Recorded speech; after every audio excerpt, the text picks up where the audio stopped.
السلام عليكم. في أول تحليل لمباراة افتتاح كأس العالم قطر 2022، فاشتركوا في القناة واضغطوا على زر الإعجاب ليصلكم جديدنا، مع تفعيل زر الجرس ليصلكم جديدنا. ولنبدأ أولا بحفل الافتتاح، حيث كان صراحة أكثر من رائع من كل النواحي. افتتاح يليق بدولة مثل قطر، ونقول شكرا لدولة قطر لظهورها بهذا المستوى الكبير من حيث الافتتاح وتشريف كل البلدان العربية. ولنرجع إلى تحليل المباراة الأولى في المونديال، ولنذهب سريعا لتشكيلتي الفريقين قطر والإكوادور. ولنبدأ بصاحب الأرض والجمهور قطر، حيث فضل مدرب الفريق فيليكس سانسيج الدخول بخطة 5-3-2، وكان في حراسة المرمى الشيب، وخماسي الدفاع رقم 2 كوريا، ورقم 15 الراوي، ورقم 16 خوخي، ورقم 3 حسن، ورقم 14 أمين، وثلاثي الوسط ورقم 10 الهيدوس، ورقم 12 بوضياف، ورقم 6 حاتم، وثنائي الهجوم رقم 19 علي، ورقم 11 عفيف. أما بالنسبة لمدرب الإكوادور غوستافو ألفارو، فدخل بخطة 4-4-2، وفي حراسة المرمى غالينديز، ورباعي الدفاع رقم 17 بريسيادو، رقم 2 توريس وهينكابي واستوبيان، ورباعي الوسط بلاتا ومينديز وكاسيدو وأبارا. أما ثنائي الهجوم فكان فالنسيا وإسترادا. وانطلقت أطوار الشوط الأول في ملعب البيت، حيث حضر جمهور غفير حوالي 60 ألف مشجع بين مشجعي قطر والإكوادور. ودخل منتخب قطر حامل على عاتق آمال دولته التي استضافت البطولة لأول مرة في تاريخها، وذلك ضمن الجولة الأولى من دور المجموعات للمجموعة الأولى من مسابقات كأس العالم قطر 2022. وصراحة لم يظهر المنتخب القطري بالمستوى الذي كان ينتظره الجمهور القطري على وجه الخصوص، وعلى وجه العموم الجمهور العربي، حيث ظهر بمستوى ضعيف، وأعطى للمنتخب الإكوادوري الفرصة ليسيطر على مجريات المباراة، وخصوصا الشوط الأول، حيث فعل المنتخب الإكوادوري كل شيء تقريبا. هجم وسجل وسدد واستحوذ على الكرة، هجم من اليمين من الوسط من الأطراف. ولم تمر سوى 5 دقائق حتى فاجأ الفريق الإكوادوري الفريق القطري، حيث سجل في حدود الدقيقة الخامسة الهدف الأول، ولكن ألغي بداعي التسلل لتستمر السيطرة الإكوادورية.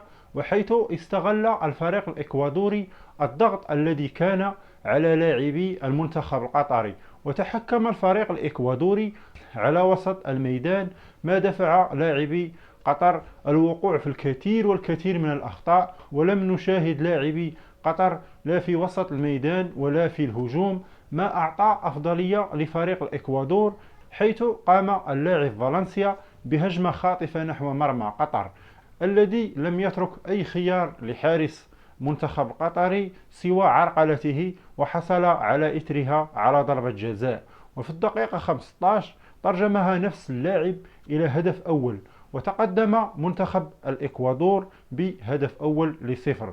ولم يظهر المنتخب القطري أي ردة فعل أعطى الفرصة للفريق الخصم الضغط على مرمى المنتخب القطري، لتترجم هذه السيطرة بتسجيل هدف ثاني في الدقيقة 31 لنفس اللاعب، لينتهي الشوط الأول بسيطرة للمنتخب الإكوادوري على جميع النواحي. وإن قلنا على جميع النواحي فقد سيطر المنتخب الإكوادوري على كل شيء، على وسط الميدان وفي الدفاع وفي الهجوم، لم يترك للمنتخب القطري أي شيء. ونتمنى أن يسجل المنتخب القطري العربي في الشوط الثاني على الأقل هدفي التعادل. وفي الشوط الثاني لا جديد يذكر ولا قديم يعاد.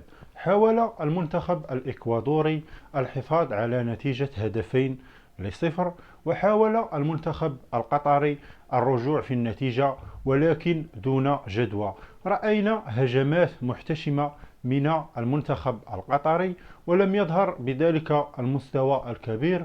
اللهم تحسن مستواه قليلا بعد الشيء على الشوط الأول، وكما رأينا فإن المنتخب القطري ظهر بشكل كارثي في الشوط الأول، وحاول في الشوط الثاني تدارك ما يمكن تداركه، ولكن اصطدم بوسط ميدان إكوادوري صلب ودفاع قوي الذي حال دون تسجيل أي هدف للمنتخب القطري. وكانت أطوار الشوط الثاني عادية تماما، حيث لم يحصل المنتخب القطري على ضربة زاوية إلا في الدقيقة 100. هذا ما يفسر ضعف المنتخب القطري في المباراة الأولى أمام المنتخب الإكوادوري. ما نتمناه نحن كمشجعين عرب هو حظ أوفر للمنتخب القطري في باقي المباريات، حيث سيلاقي منتخب السنغال. كما نعلم فإن منتخب السنغال هو بطل إفريقيا، وسيلاقي أيضا منتخب هولندا. هذان الفريقين أقوياء جدا، وإن لم نقل أقوى من فريق الإكوادور، لأن الفريق السنغالي يحتوي على محترفين كبار وعلى بنية جسمانية قوية. وشكرا.